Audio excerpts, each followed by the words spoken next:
Okay, we're live.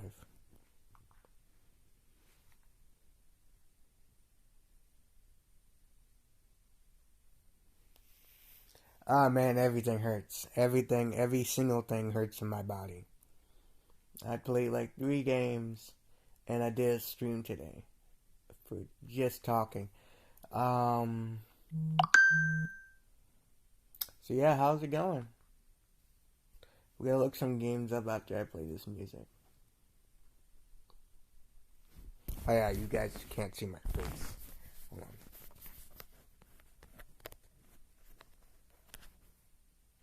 Perfect.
Cool. Okay, cool. Um, what games should we talk about today? I tried to put on screen, but I couldn't find the screen. Right? Mediocre melody. I remember that.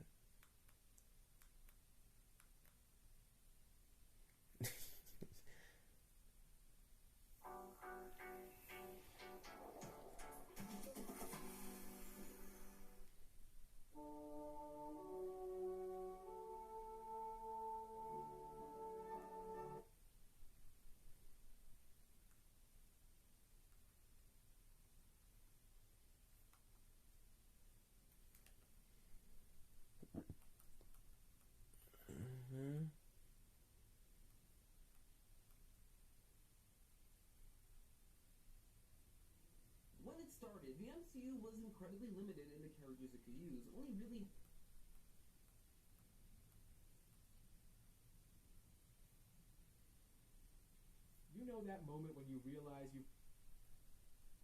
What do you mean that whole entire like movie set and thing was like very awful? I'm not gonna explain it, but this is awful.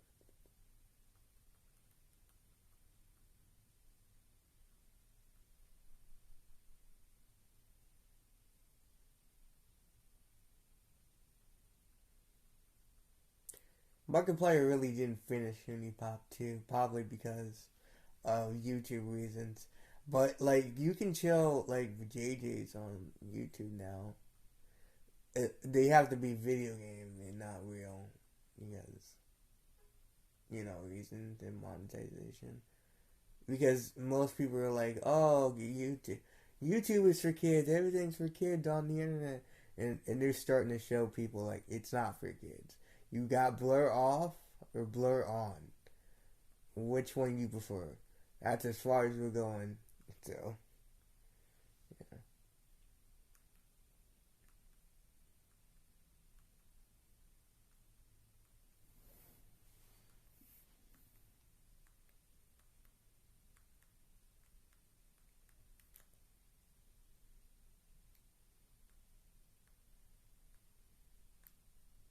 Uh huh.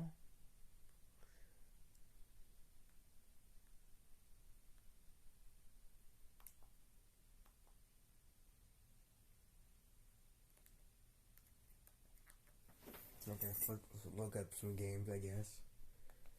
Um, what mobile games? No.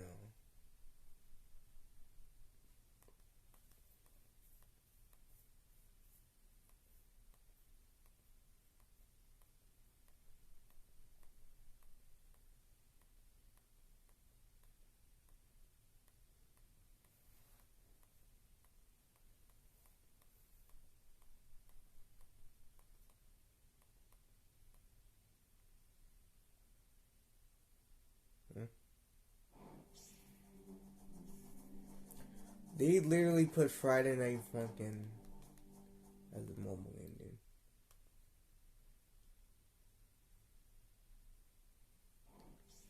On iOS and right. Dude, I don't play iOS games. Let's just get that straight. Apple is like super expensive, dude.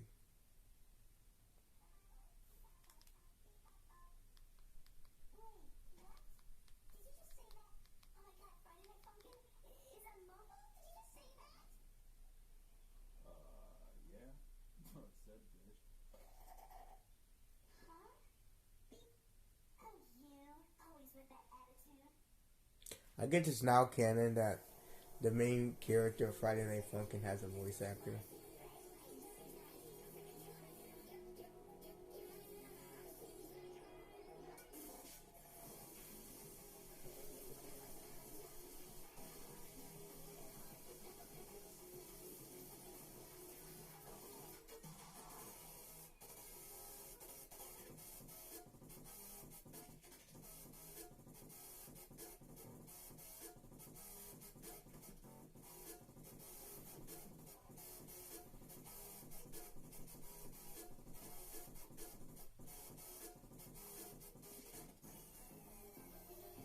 Over, okay,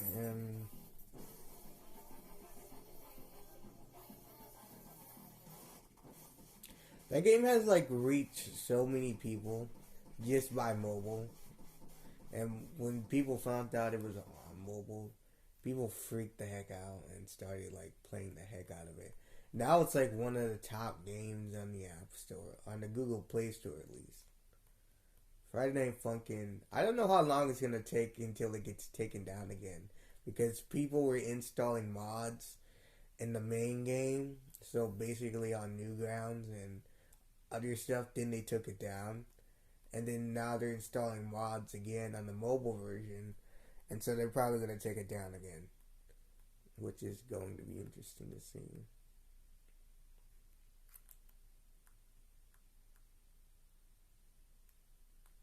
Very cool.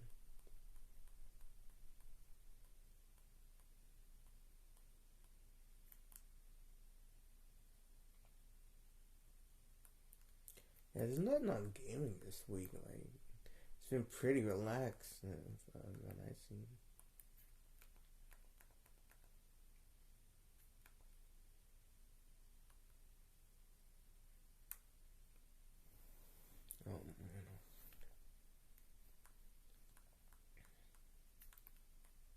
No, not the one.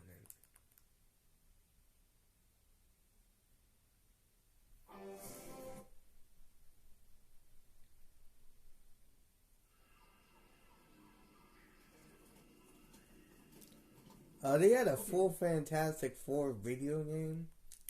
Yeah, yeah, I'm good off that.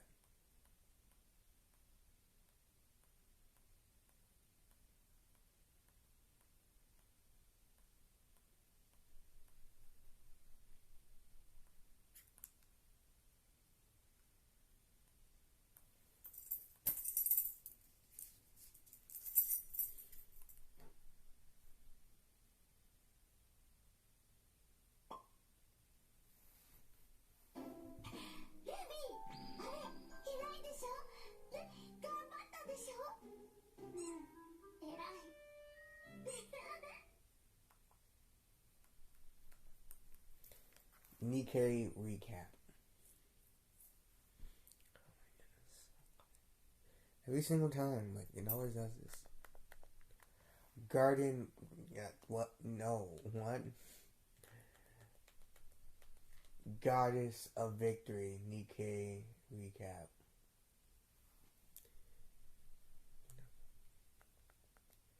Goddess of Victory recap.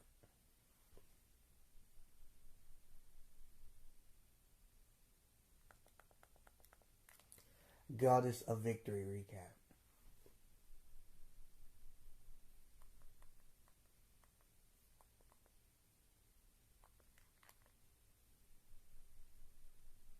I've been up all night.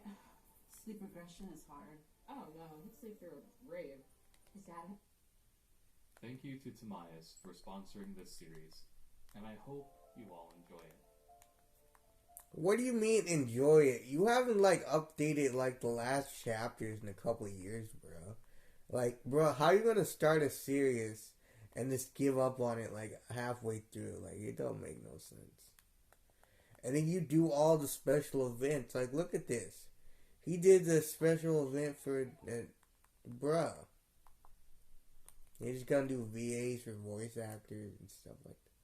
This is like one of the top Nikkei channels, or Goddess of Victory channels. I don't want to know the full story of these characters. Just like do the chapter and that's it. He did all the full stories of each character, even the bathing suits one. I'm like, what? Yeah, it doesn't make any sense. He has like all what the.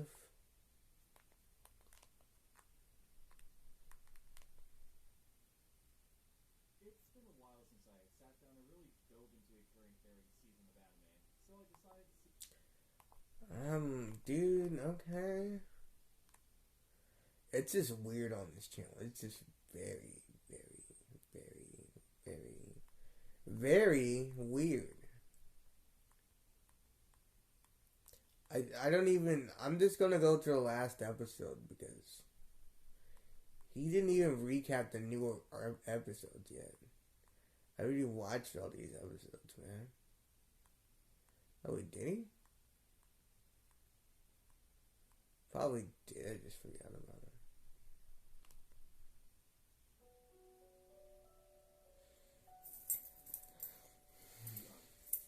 A utopia hidden underground.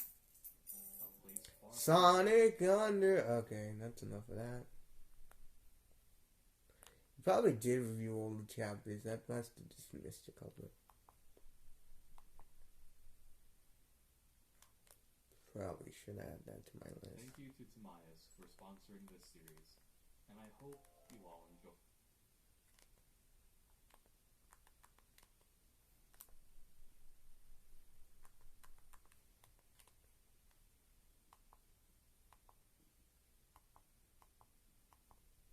Alright, so we're gonna listen to the full recap, and then we're gonna go over some stuff because that guy literally has no idea what the hell he's doing.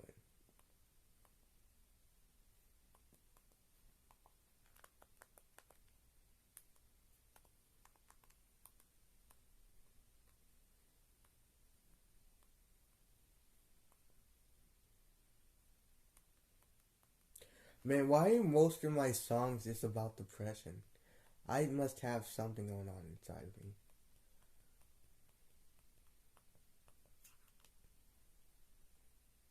What do you think that means? What's gonna happen now? What are you talking about? Are you watching? Rotten Tomatoes gives 100%. Listen, Rotten Tomatoes needs to just die as a company because at this point I don't. IGN has it. Everyone has a bit of it. I don't know.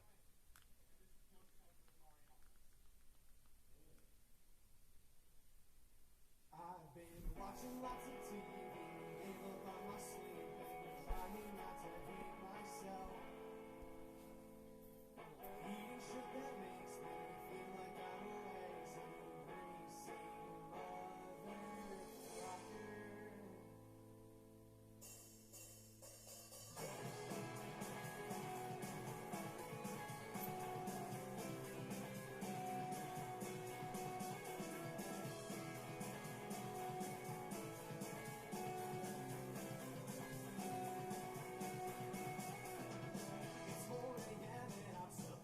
Be at work and my job, so I become a quitter.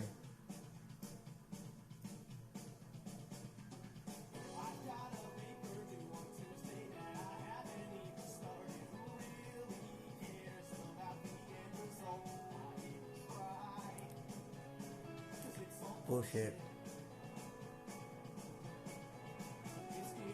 Running outside and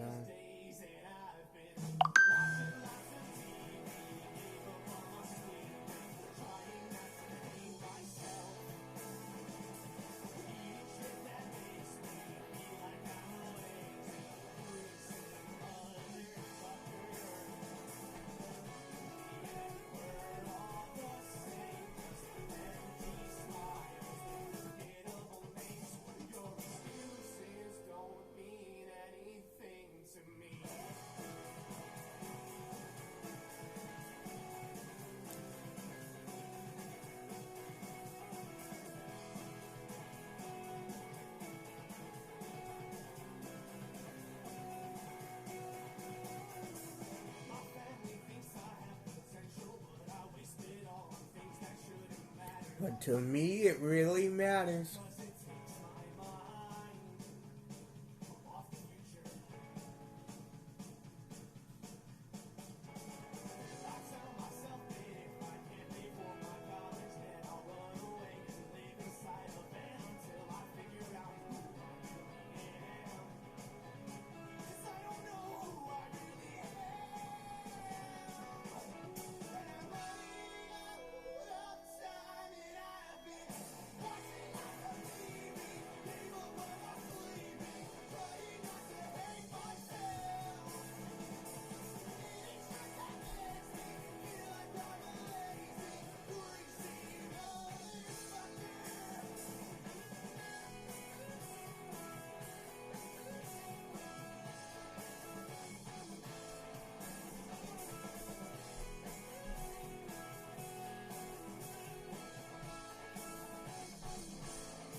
Whatever. Okay.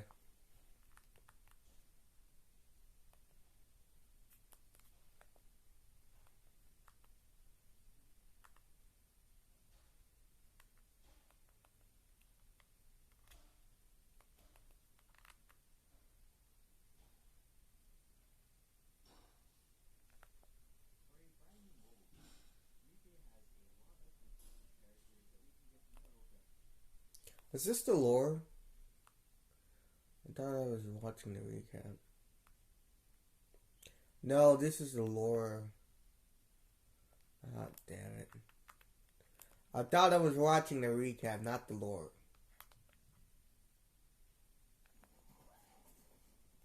I don't want the lore, damn it.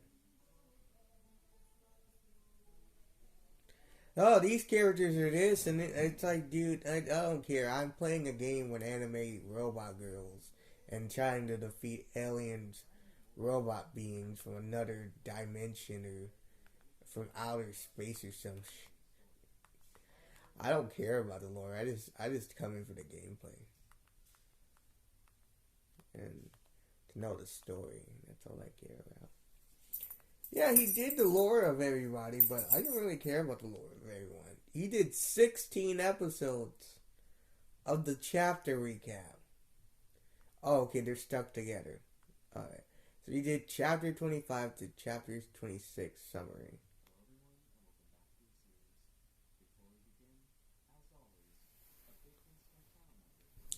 Okay, I'm gonna watch the last one.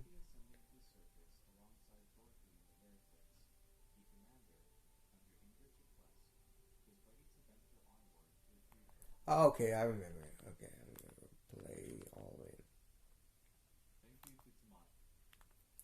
Also save to the library just in case this guy releases another one. Thank you to Tamias for sponsoring this series, and I hope you all enjoy it.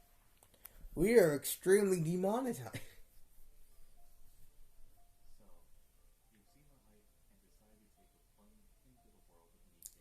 So, I just have a couple of questions about this lore and about like what's the Ark's problem and why they're losing the war. So your first idea was shoot missiles at them, even though human weapons don't work. That was your first mistake. Your second mistake was the crystal region. You learn a brand new thing that can destroy raptors, but they're gonna also kill humans and everything around it. So that was your second mistake, and now even if you go back onto the surface, you gotta figure out what to do with the crystal region and how to get rid of it. And the third thing you did this black inky mist. I don't know what it's like Bendy and the Ink Machine with souls and ink, but instead it's like a swamp or something. I don't know. But then you have this ink thing, or this black water you call it, if I'm not mistaken. Yeah, you have this black water, and if it touches a human, it will automatically kill them. And if it touches a Nikkei, it would automatically disform them. So, and there's no way to get it off. So I don't even, like, at this point the surface is lost. You guys not only managed to create 3 different weapons that all backfired and failed, and now you're trying to reclaim it. Bruh, homie, I don't know if you know this, you gave them weapons. That was your fourth and final mistake. You left weapons on the surface for the raptors to eat and get stronger.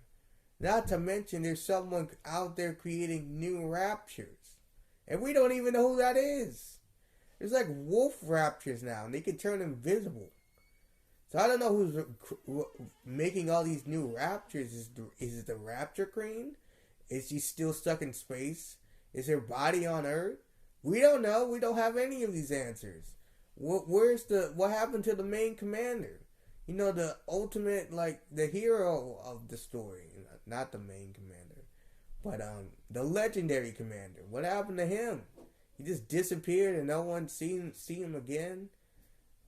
And what happened to his Nikkei? She's just gone, like her head's gone and everything. These are questions that need to be answered, damn it. Shoot. I want to kind of look at the lore, though. I've seen all the recaps. I want to look at the lore for once. Let's actually do look at the lore. Let's say if we do look... Oh, my goodness. I don't want to look... Oh, wait. These also have lore. Okay. I watched them. I want to watch everything. So there's 2 lore lists. And there is a full story. Okay. This one's just about Dorothy. It's lore about Dorothy. Okay, I really don't care.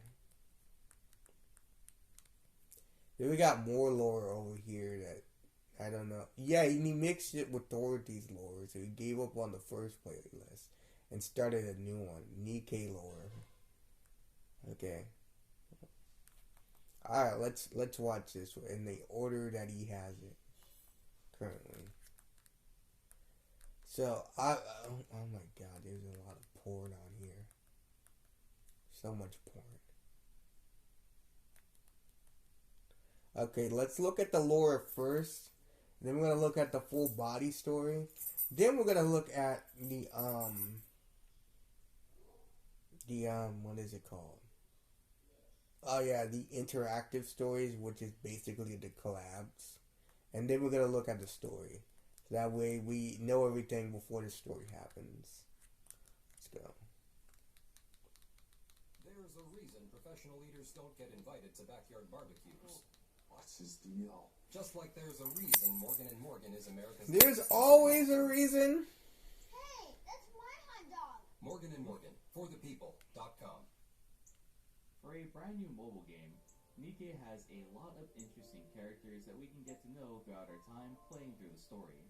However, there are certain groups of characters that are a bit more elusive than others. We probably have the most information on characters like Neon, Rappy, and Anise, but there are a group of characters that exist that we pretty much know no information on. And today, I want And that's because the less you know, the better. No, seriously, the more you know about the arc, it just gets darker and darker. We either have to kill humanity to save humanity, or over the time to dive into that specific set group. If you played decently through the story around chapter 5 and 6, then you'll know who the Pilgrims are, and who Snow White is too. We're going to be diving a bit more into her character in particular, and everything we know thus far about the Pilgrims. Being an avid player of Nikke myself, playing since launch, I will preface this video by saying we, again, don't know too much about the Pilgrims. There's not much information on them up until chapter 10, which I'm currently stuck on for the time being. So, we have bare bones knowledge about most of their existence. For those of you who are new to the story of Nikke, in this world, humanity has been overrun by creatures referred to as raptures. Decades ago, humanity was forcibly driven underground and created a mass civilization known as the Ark, where currently all of humanity resides today. Several companies sprouted from these groups, including Missilus, Tetra, and Elysian, and together they created a chain of humanoids known as Nikke to combat the Rapture invasion. As we learn throughout the story, despite these three organizations existing in current day, there is one group of Nikke that roam the surface world overrun by the Raptures. This group, as I said before, is referred to as the Pilgrims. Specifically in this video, we're going to be pulling information we received from Snow White early on in the game, mainly referring to chapters 5 through 7. The Pilgrims are a small group of wanderers who have spent their time on the surface for years or sometimes decades, ever since the first war against the Raptors. In Snow White's case, she has roamed the surface seemingly alone while trying to complete her objective of returning the surface to its rightful owners, that being humanity. For Snow White, we know that she's tracking down an antagonist only known as the Queen, and we also see that she has a grudge against Chatterbox and always seems to swoop in to save us whenever we have an encounter with him. Snow White herself, much like any pilgrim, is very elusive, and she can cover her tracks fairly well and appear and vanish at a moment's notice. The one thing that intrigues me with this character, and all pilgrims for that matter, are their origins. It's clear that not all pilgrims originated from the same place, considering the fact that there are two separate groups of pilgrims if you look in the Wikipedia. We have the pioneers, who are Snow White, Rapunzel, and Scarlet. And then we have the Inherit, who are Isabelle, Horan, and Noah. The only visual difference between these two are the fact that the Inherit seem to have more technologically advanced equipment than the pioneers. Perhaps they're more modern versions of Nikke, maybe deriving off the Heretic's design or the entirety of the Rapture's design as well. We do know that, at least in Snow White's case, she has been combating the Rapture since the very first invasion on humanity all those decades ago. As for Scarlet, Yay! I don't know too much about them as they've yet to appear in the story, at least to the point where I'm at. And if there's any information about them in their episodes, I have yet to see those as well. One thing that we can say for certain is that it is clear they also want no involvement with the Ark or the central government, despite being hyper-aware of its existence. Even being requested personally by us to return, were instantly denied under the guise of Snow White's mission being yet unfulfilled. One more thing I'd like to bring up is that unlike Niké's of current day, Snow White, along with the other pilgrims, appear to have far greater technology and fighting capabilities. For Snow White in particular, since she's the only benchmark that we can really go off of, her set of weapons, nicknamed the Seven Dwarves, appears far greater in power to anything we've seen other Nikes able to do in the story thus far, excluding the heretics. Both in her multiple encounters with Chatterbox and in her character PV, we've seen the full destructive power she possesses, and this is theorized to be Snow White in a severely damaged state. As Snow White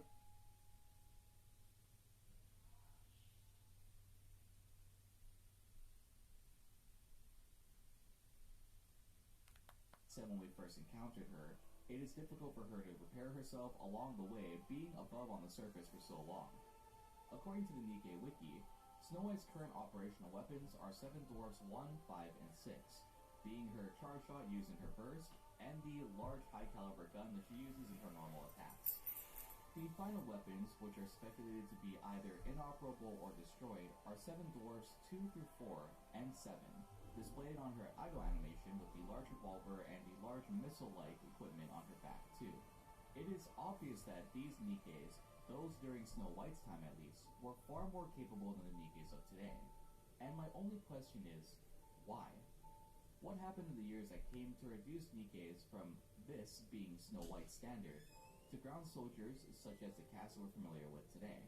I mean, sure, some of the squads are really powerful, like the ones that we follow in the main story, but we've seen nothing close to damage like Snow White's. Even the information on pilgrims surviving on the surface, in some cases entirely alone, should be a testament to their raw power too. Throughout the entire story of Nikke, we're told of hundreds of Nikke who either go missing or are killed in action in combat. All the while, these solo fighters have survived decades alone with very minimal human interaction, sometimes with no human interaction at all. One thing that doesn't make sense to me is how able Nikkes like Snow White fell to the initial Rapture invasion, and how they were all nearly wiped out because of it. I'm really intrigued to see if the story will dive any deeper into this matter, and if we'll get to meet the other pilgrims, especially the Inherit, in future chapters to come.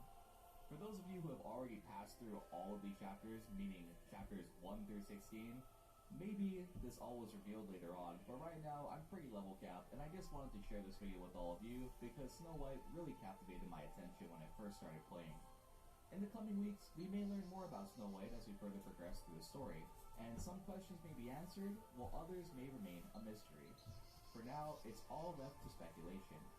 If you're a fan of Nikke, let me know down in the comment section below if you have any other questions about the initial story, or if you have any characters you'd like to see a video on. So far, this game has been great for a new gacha, and I hope to see you all in the next video that I release on this game too. Thank you all for joining me, and I'll see you guys in the next video. Janet.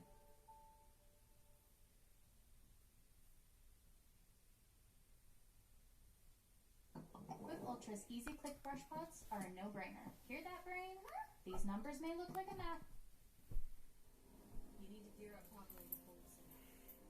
Otherwise, you won't stand a chance against them. The last thing I want is to be an impediment to future progress. Rather than just leaving behind fragments of the past, I want to leave a key to the future. Pioneers, the pilgrims who wander the barren surface in search of hope. Elusive Nikke who've been lost in the decades of battle against the Raptors. Not only are each member of the Pioneers incredibly interesting in their own way, but they also reveal much about the world of Nikke as we continue on our journey. If you haven't been keeping up with the full chapter stories on YouTube, you may be entirely unaware of how vast the world of Nikke is. The battle against the Raptors seemingly has many layers to dig through as the decades have passed. The Pioneers are one key group that provides information to us along the way. This video intends to dive into each Pioneer briefly and discuss some information given to us in the most recent chapters, both 17 and 18. If you don't wish to be spoiled, this is your fair warning now. From what we know, there are currently 6 members of Pioneer. 3 that we've met and are familiar with, being Snow White, Rapunzel, and Scarlet. Yo, bro, I just noticed Scarlet lost her legs. Yeah, because one of her legs looks damaged. And yeah, I'm looking at the design right now. Scarlet's legs looks damaged. That's weird. Her weapons are fine. Everything else looks fine, but her legs are damaged. Wonder what happened there. Cinderella, I can't really tell, but she changed a lot. From younger to what she is now. Nothing really. It's different. That's interesting. That's really interesting. And it looks like what's her name? Snow White lost some of her feet because she got metal boots on her feet instead of actual feet. I don't know if that's for protection or what, but Snow White. And it looks like she has a metal arm. I don't see her other arm, but she has a metal arm. And I don't know about her other one.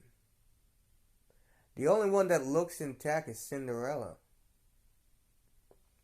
But even so, I can't really tell. Because I can't see her other arm.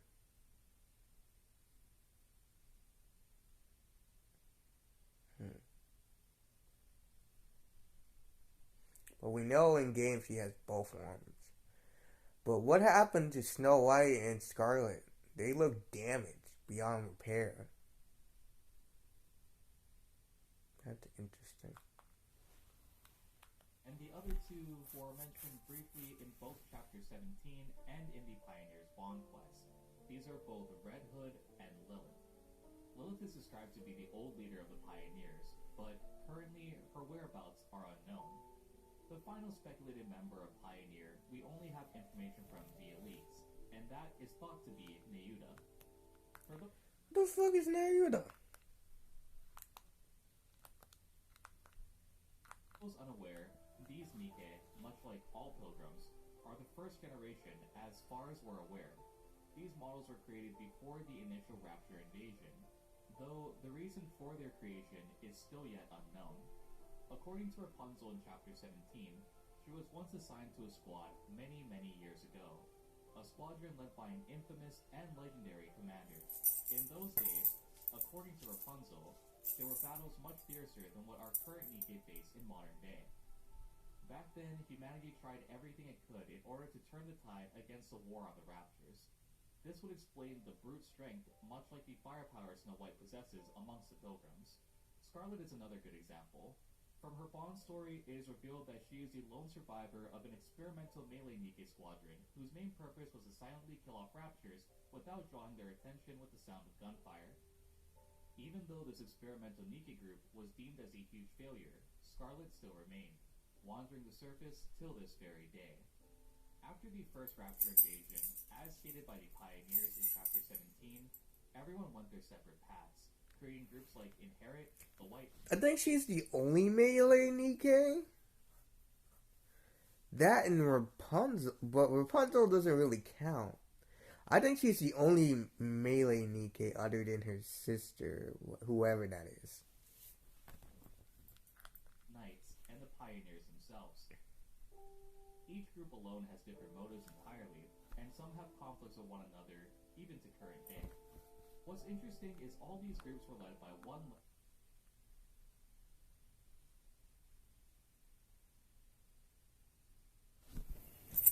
Oh no, I gotta get up for a second.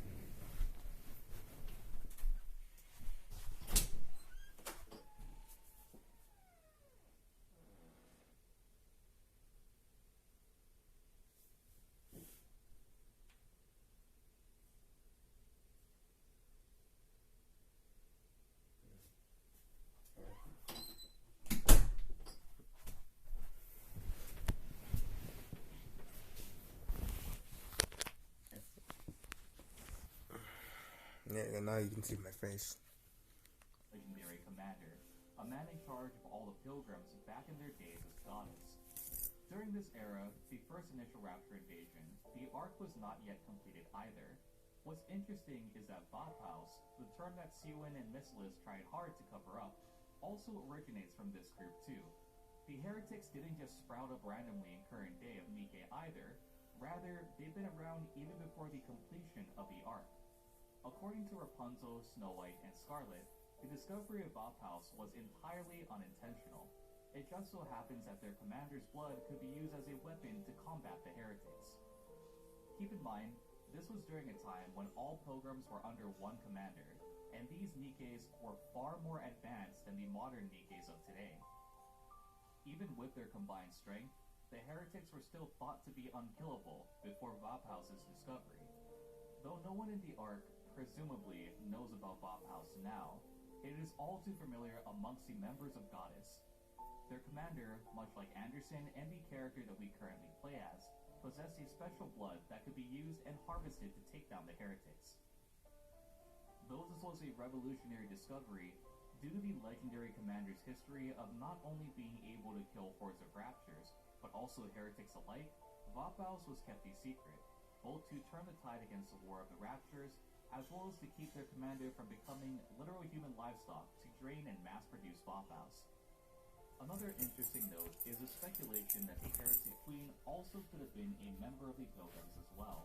The closest the Ark came to complete destruction was before its initial completion, and at this time, heretics were already amidst the Raptures hell-bent on destroying humanity. As Snow White describes, the Rapture Queen was the first Nike to betray humanity, and to her, so are every other heretic that has been born ever since. Though unexplained up until this point, the Pioneers also possess an ability to dissipate the black light that emulates from a heretic too. As seen in Chapter 14 with Modernia, the three of them are able to subdue her with their combined strength. Again, it is entirely unknown exactly what either Modernia's black light or the Pioneer's white lights represent either. The strength of the Rapture Queen will make perfect sense if she was once a member of a legendary group like Goddess, a being that survived countless decades even with the remnants of Goddess still roaming the surface today. It's also important to note that it is entirely possible that her two guards, revealed in leaks to be Liberalio and Nihilister, were also members of Pilgrim years ago too. In Chapter 17, Snow White also seemed to have information not only on the heretics, but also her lost comrades. However, a mind transfer caused her memories to become hazy as the years continued on. Not much is known about the mind transfer either, or how it affects a Nike after a long period of time. Even Scarlet has mentioned that her memory is fading along with time as well. There are places where she plants fields after reclaiming the surface that she no longer remembers battling for. Though it's quite unfortunate, many questions could be answered had they retained all their memories over the years. Funnily enough, the answers lay right before us, yet they all have been lost to time. According to Rapunzel, the Commander, Red Hood, and Lilith are no longer with the Pioneers. The Commander, being a mortal human, most likely succumbed to old age. It is unknown what happened to Lilith at this point in the story.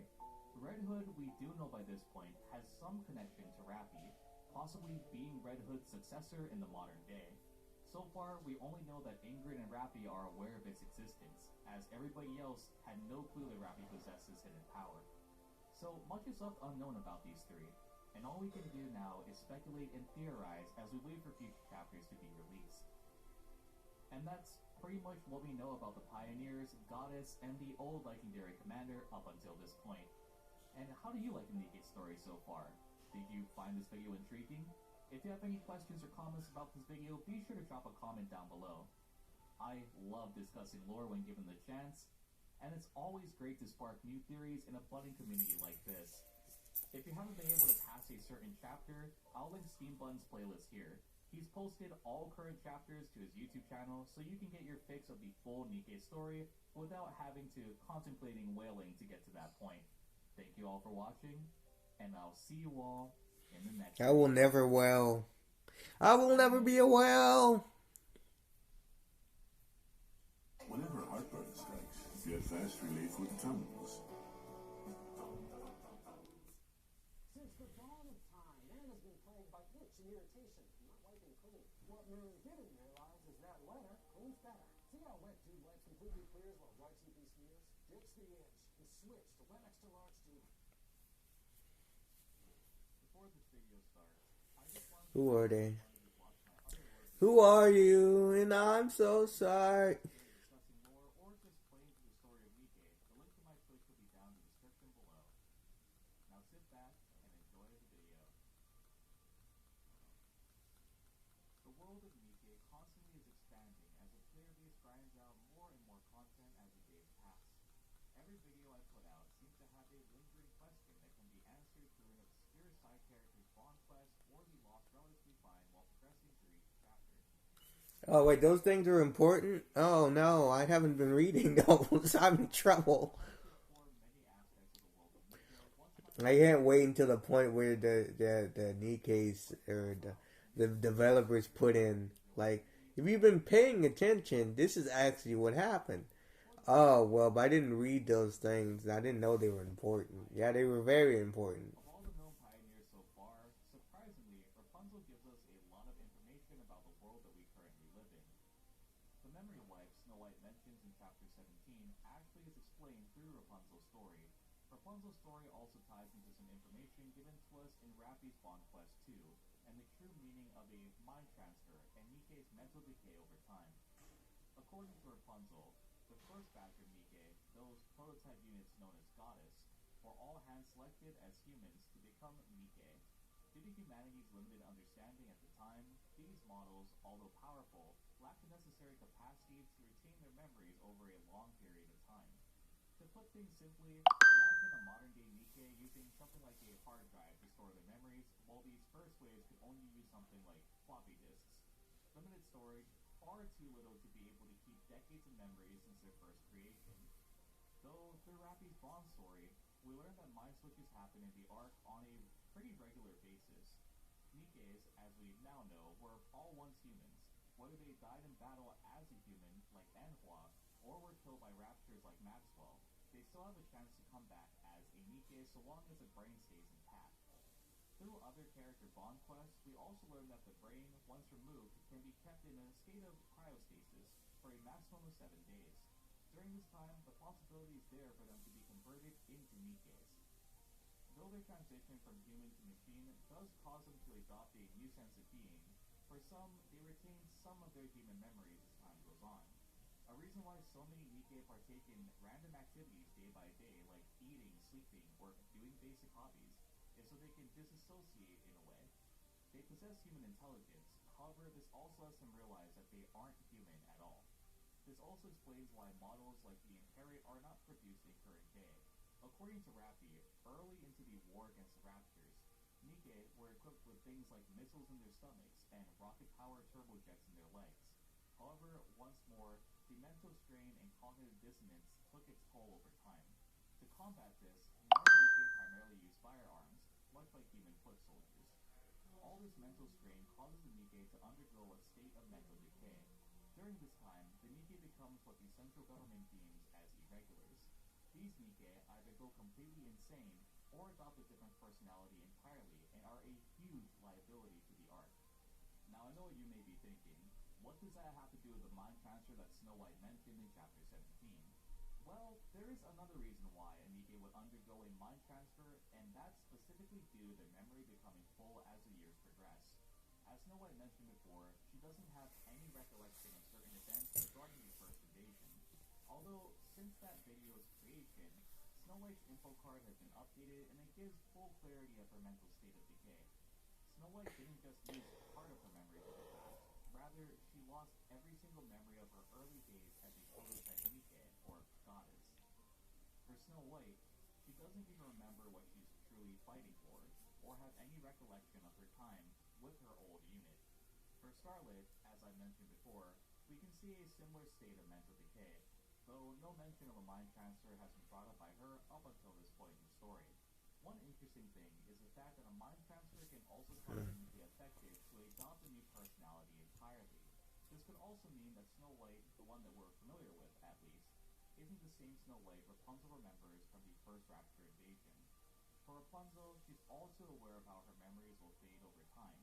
As we know through her Bond quest, she collects Nymph from fallen Nike and keeps them in her rosary, and through this, she can also glimpse into these fallen Nike's oldest memories.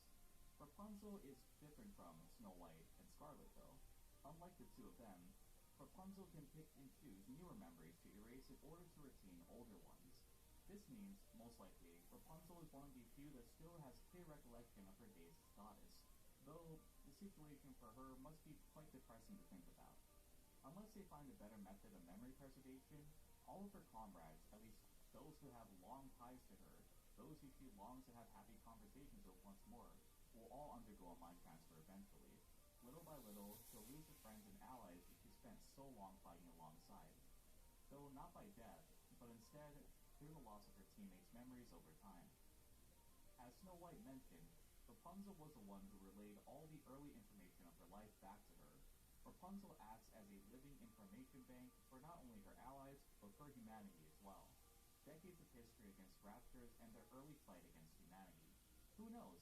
Maybe she could even possess information about Goddess that could help us turn the tide on the war too. As I stated before, Nike's lore is so interesting and very, very layered. For a lore nut like myself, there is a treasure trove of information to be uncovered, and each Bond story, quest, event, or side mission even is like another piece of the puzzle. Slowly, bit by bit, it's all beginning to form a bigger picture. I really hope that you found this video interesting, and hopefully it got you a bit more excited about the lore in this game. For a mobile booty shooter, Nike's writing team really went all out with this amazing story. Yeah, it really did, until you realize you gotta beat Mother well and then everything goes to garbage.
So, stupid. So, about Mother Will, she's like one of the hardest bosses I have encountered. And I played hard mode. And you gotta grind for everything, dude. It's so hard. But I learned stuff, and I kept learning, and I'm like, okay, this is what I need to do. And if I do this correctly, I might defeat her. And I'm like, every single time I try, I instantly die. So, I'm going to start seeing what I can do in the game. Because I've just been doing the regular thing of logging in and logging back out. There's plenty of more I can do, but I just don't feel like doing it or understanding to do it. So, I'm going to start doing that.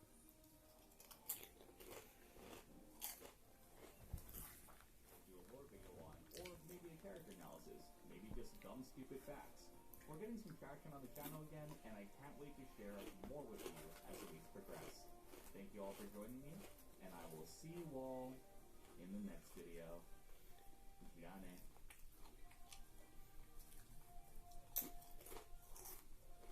No one, not even WhatsApp, can hear your personal messages. Chapter 20 of Nike was jam-packed with many intense moments, which truly, as a lore nut of the series, captivated my attention and made me eager for chapter 21 and 22 to come. The introduction of another heretic, Eden, Johan, and Inherit were more than enough to get me out of my seat and practically jumping for joy. Despite all of these highlights, one small event stood out to me, one that has ties back to the earlier chapters which followed the pioneers and the confrontation of Gothos. For a long time, known of Nihilister and Liberaglio, who were both revealed in leaks a couple weeks ago. We only had their designs, but we didn't know anything else about them besides that. Their power scalings, ranking, and even their motives were all sealed away. Until now. Though Nihilister is a tough opponent, Johann and Harris did have prior confrontations with her, always resulting in stalemate. According to the group, they did engage in encounters with Nihilister rather than turning tail and running away. This isn't anything new. The Pioneers and even normal modern-day Nikkes like Absolute and Matisse have encountered heretics and lived to tell the tale. No matter if it was a close fight or if they were evenly matched, they still somehow got out alive. One thing we haven't seen are a group of elite Nikkes like Inherit, let alone their commander, immediately call a stand down against a new opponent. The commander we play as, no matter how insurmountable the odds, have always tried to defeat any opponent that's in our way. Johann is no different. He is a literal leader of Inherit, their sole commander, so surely he wouldn't turn tail and simply run, right?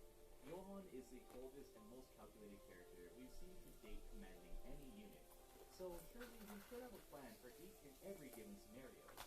He did put us through the ringer with many different battle scenarios, so if anyone's up for the task, it should be him, right?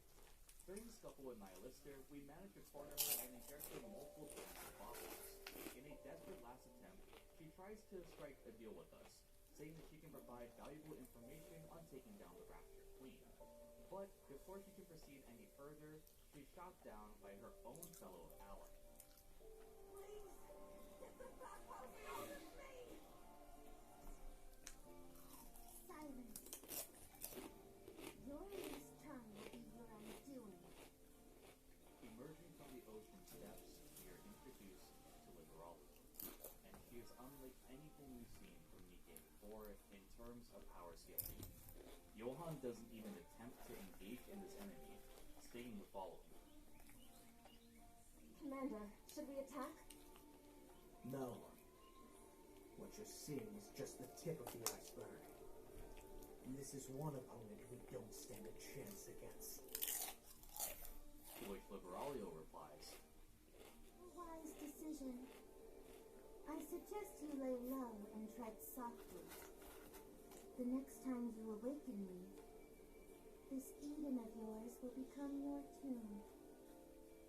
Originally, when I saw both Nihilister and Liberaglio's designs, I was under the impression they were the Queen's Guards. I thought these were the two strongest amidst the heretics, and oh how wrong I was! Nihilister and even Lathermia are both mere pawns in the grand scheme of things. To date, Liberaglio is the strongest character we've encountered amidst the heretics. A mysterious yet alluring character, she seems to remain in slumber for a majority of her life as a heretic, only awakening to punish those who don't follow the Queen's orders. She even threatens Nihilister's life multiple times, showing that Liberaglio and Nihilister are on two completely different levels of strength. She also threatens Johann, Inherit, and the entirety of Eden, stating that if they awaken her once more, Eden will become their tomb. One more thing I wanted to point out is the fact that Eden is so far advanced with their technology. The fact that Liberaglio can lay waste to it just proves how high her strength is compared to current Nikke that we're familiar with. In an odd sense, she reminds me a lot of Colombina from Genshin Impact, a mysterious being with unspoken power. I know this was a quick video, but I just wanted to give my initial thoughts after watching Chapter 20's story.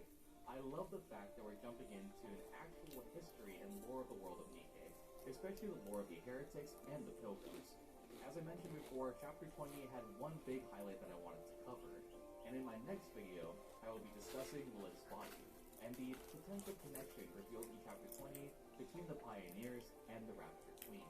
The fact that Lilith is the Queen's predecessor is the most intriguing bit of information we've gotten thus far. Perhaps all the Pioneers and the Ark know more than they're leaving on. If you enjoyed this video, be sure to drop a like and comment below your reactions on Nihilister and Liberaglio. I will core max Liberaglio when she comes out, and hopefully it won't be as bad as my Modernia pulls. If you would like to see that, go ahead and follow my Twitch in the description too. Thank you all for joining me, and I will see you all in the next video. Inchiane.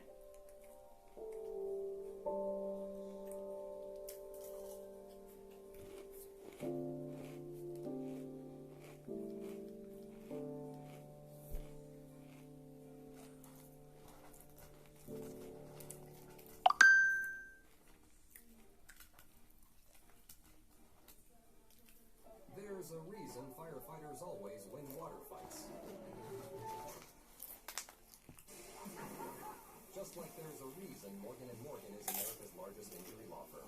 Morgan & Morgan, forthepeople.com.